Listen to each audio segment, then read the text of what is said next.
यत्पत्य पत्य सुहृदा मनोवृत्तिरंगः स्त्रीणां स्वधर्म इति धर्मविदां त्वयोक्तम् अस्त्वेयमेतदुपदेशपदे त्वयि ईशे पृष्ठो भवास्तनुभतां किल बंधुरात्मा।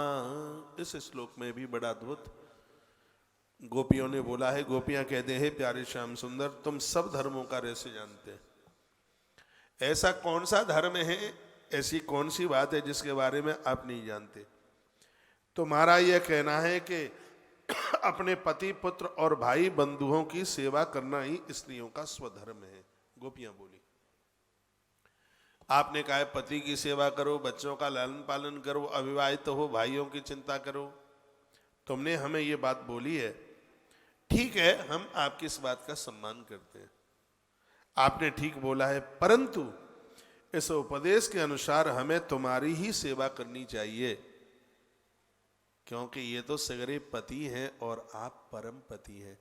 पति उसे कहते हैं जो बचाता है गिरने से। गोपियां कह रही हैं, कहीं किसी स्कूल में पढ़ने नहीं गई, लेकिन वो कहते हैं, वो गोपियां कहती हैं, हे केशव, पति नाम उसका है जो परिवार को पतित नहीं होने दे, पत्नी को पतित नहीं होने दे, उसको नष्ट न होने दे, उसी को ही तो पति कहते हैं। लेकिन हे श्याम सुंदर, किसी कमरे में पति की फोटो तस्वीर लगी हो और कमरे में आग लग जाए, तो आप ये बताओ क्या वह फोटो वाला पति कमरे को बचा लेगा? कमरे को क्या वो अपने आप को भी नहीं बचा पाएगा? सरकार, संसार के पति तो फोटो वाले हैं, स्वयं जल रहे हैं भोगों की आग में, बचाने वाले सिर्फ और सिर्फ और सिर्फ एक आप हैं। गोपियां बोली साक्षात भगवान हैं आप, तुम ही समस्त शरीरधारियों के स्वर्द हैं, आत्मा हैं और सबके परम प्रियतम हैं, और जीव की दौड़ आपके पास तक है। पाम मंजिल को प्राप्त कर लेते हैं तो अपने आप रुक जाते हैं। हमने भी अपनी मंजिल प्राप्त कर ली है, इसलिए हमारे पाम ठहर गए हैं, आगे बढ़ना अब ये पसंद करते नहीं हैं। गोपियां बोली आप परम पति हैं, आप सबके हृदय में बसते हैं, मनुष्य जीवन ही आपकी प्राप्ति के लिए हुआ है। प्रहलाद ने भी कही थी ये बात। मानव जीवन संसार के भोग वासना के लिए, विषयों के लिए नहीं। ये भगवान ऋषभदेव ने भी कहा था, ना हम देहो देव भाजान लोके कष्टान कामान रते बिंग मुजाए। भागवत जी के 5वें स्कंद में भगवान ऋषभदेव बोले सिर्फ संसार के भोग वासना की पूर्ति के लिए, धन संपदा के लिए मनुष्य शरीर। गोपियां कहती हैं नहीं केशव, इसलिए नहीं है।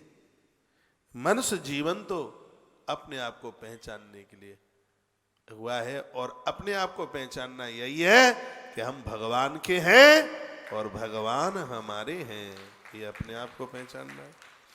कुर्वन्ति हि त्वयि रतिं कुशला स्व आत्मन् नित्यः प्रिये पतिसुता दिभिरार्तिदैकिं तन्न प्रसीद परमेश्वरमास्म छिन्दा आसाम्भृतां त्वयि चिरादरविन्द नेत्रः।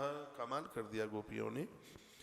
प्रणय गीत में गोपियां कहती हैं आत्मज्ञान में निपुण महापुरुष तुमसे ही प्रेम करते हैं। जो आत्मज्ञानी जितने भी महात्मा हैं वो घर द्वार परिवार सब छोड़ छाड़ आते हैं। ये साधुओं की बहुत बड़ी विशेषता है। घर छोड़ना बड़ा मुश्किल है। मुश्किल नहीं है तो छोड़ के बताओ चलो हमारे संग, बहुत मुश्किल है। घर कोई ऐसे ही छूटेगा? घर की जिम्मेवारी कोई ऐसे ही छूटेंगी? गोपियों की आंख में आंसू।